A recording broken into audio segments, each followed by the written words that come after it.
Assalomu alaykum hurmatli televizor ko'rguvchilar. Uyg'ur televiziyasining kundalik xabarlarini ko'rishinglarni qarshi olamiz. Oldi bilan xabarlarimizning muhim mazmunlarini tanishtiramiz. Amerika Tashqi ishlar ministrligi Vladimir Voronkovning Sharq Turkistondagi ziyaratiga bo'lgan andisini ifodaladi. Bishkekda o'tkazilgan Shanxay hamkorlik tashkilotida 3 xil kuchga qarshi turish asosiy masala bo'lib qaraldi. Kanadada Uyg'ur ana til maktabining o'qish bitirish marosimi o'tkazildi. Avustraliyada Uyg'ur xonim qizlari Uyg'ur madaniyatini tanishtirmoqda. Xitoyning Sichuanda yer davridi. Tövənlikdə xəbərlərimizdən təfsili məzmunlarda bolsun.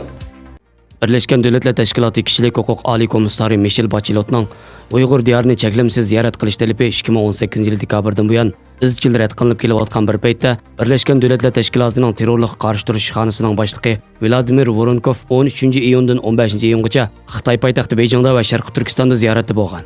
Reuters agentligining 15 iyundagi xabarida Xitoy Tashqi ishlar ministri Wang Yi bu qatimliq ziyorat haqida so'z qilib, ikki taraf xalqaro terrorlikqa qarshi turish vaziyati va bu jihatda hamkorlik haqida cho'nqur fikr almashtirdik. Ham o'rtaq fikr keldik degan. Ammo tafsilotini oshkorlamagan. Birlashgan Davlatlar Tashkilotining bosh kotibi bayonotchisining bildirishicha, Xitoy Birlashgan Davlatlar Tashkilotida doimiy turishliq 5 davlatning biri bo'lib, Vladimir Voronkov izchil Xitoyni ko'zdan kechirish fursatiga ega bo'lmagan ekan. Bu qatim u Xitoy hukumatining alohida taklif qilishi bilan Beyjing va Sharq Turkistonda ziyoratda bo'lgan. Xalqarada Sharq Turkistonning vaziyatiga ko'ngil bo'lish to'lqini barg'ansir kuchayotgan bir mezgilda Vladimir Voronkovning bu qatimliq Xitoy ziyorati Amerika va boshqa g'arb ellarining qattiq noroziligiga uchragan. Amerika Tashqi ishlar ministrligining muavin ministri John Sullivan 14-iyun kuni Birlashgan Davlatlar Tashkilotining bosh kotibi Antonio Guterresga telefon qilib, o'zining Vladimir Voronkovning Xitoy ziyoratiga bo'lgan andisini bildirgan. Shu kuni Amerika Tashqi ishlar ministrligi bu vaqtda bir yozma bayonot e'lon qilib, John Sullivan Antonio Guterresga so'z qilib, navbatda Uyg'ur diyoridagi Uyg'ur, Qozoq, Qirg'iz va boshqa musulmon millatlar misli ko'rilgan bir bostirilish uchrayotgan mezgilda Birlashgan Davlatlar Tashkilotining terrorlikqa qarshi turish ishxonasining amaldorining Xitoydagi bu ziyoratining nomuvofiq ekanligini bildirgan. O so'zida yana Birlashgan Davlatlar Tashkilotining oliy darajalik amaldorining bu qilmishi mazkur organning terrorlikqa qarshi turish jihatdagi inovati ham nom shuhratiga dog' tekkizadi degan. O so'zining oxirida yana Birlashgan Davlatlar Tashkiloti kishilik huquq amaldorlarini Sharq Turkistondagi lagerlar va tutqunlarni nazoratsiz va ochiq-oshkora ziyorat qilishini tashabbus qilgan.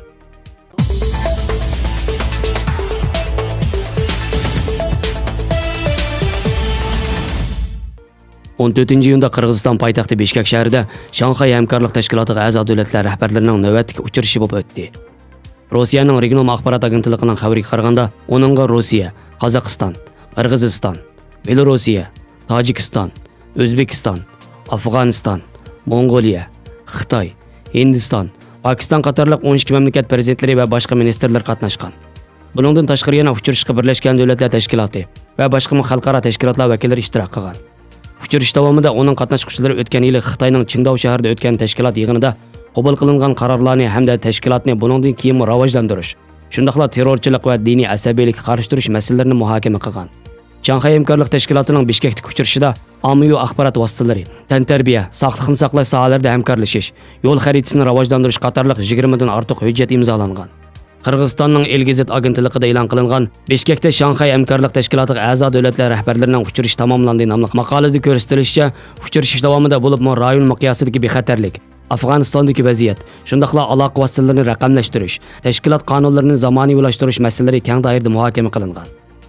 Tojikistonning Osiyo Plus axborot agentligida berilgan Bishkek uchrashuvi Shanxay hamkorlik tashkiloti liderlari nima bildirdi degan maqolada aytilishicha, davlat rahbarlari o'zlarini o'ylantirgan va tashvishlantirgan masalalar bo'yicha fikr takliflar bergan.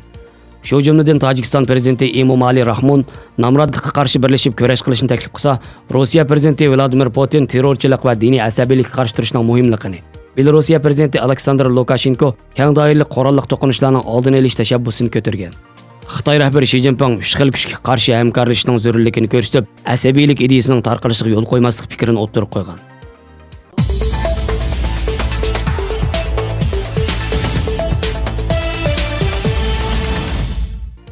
İxtiyar muxbirimizning xabar qilishicha 16-iyun Kanadada ana til Uyg'ur maktabi 2018-2019 yillik o'qish bitirish marosimi o'tkazgan. Marosim faoliyatida quyuq Uyg'urcha kiyingan avlodlarimiz Uyg'urcha naqsh-usullar bilan faoliyatini jonlantirgan bo'lsa, ustozlar vatan haqida she'r deklamatsiya qilib, faoliyatga qatnashgan ota-onalarni cho'nqur hayajonga solgan. Shuning bilan bir vaqtda Kanada ana til maktabi, Kanada Sharq Turkiston jamiyati mukofot tarqatgan. Kanada Sharq Turkiston jamiyati raisi To'yg'un Abduvali boshchiligida ana til maktabini izchil moddiy va ma'naviy jihatdan qo'llab kelgan. Bu fursatda ana til maktabi o'zlarining minnatdorligini bildirgan.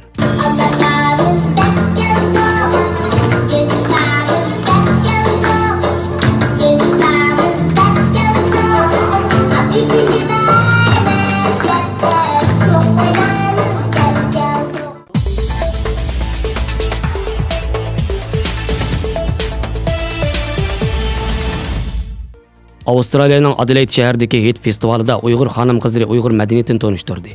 Xonim-qizlar festivalga qatnashgan barliq musulmon millatlar va yerlik xalqlar Uyg'urlarning rangarang milliy kiyim-kechaklari, har xil gullik to'ppalari alohida diqqatini tortgan. Ko'plagan kishilar ular bilan rasmga tushib xotir qoldirgan. Uyg'ur xonim-qizlar mazkur faoliyat orqali ana shu go'zal madaniyatimizning Xitoy tajovuzchilari oyog'i ostida dafsanda qilinayotganligini anglatib, xalqimizning hurlik uchun qilayotgan kurashlarini qo'llashga yangi o'zgacha usul bilan chaqirgan. Ziyoratchilar Sharq Turkistonda yuz berayotgan ishlardan ko'ngli yerim bo'lib, esdoshlik bildirgan va yaqindan yordamda bo'ladiganligini aytishgan.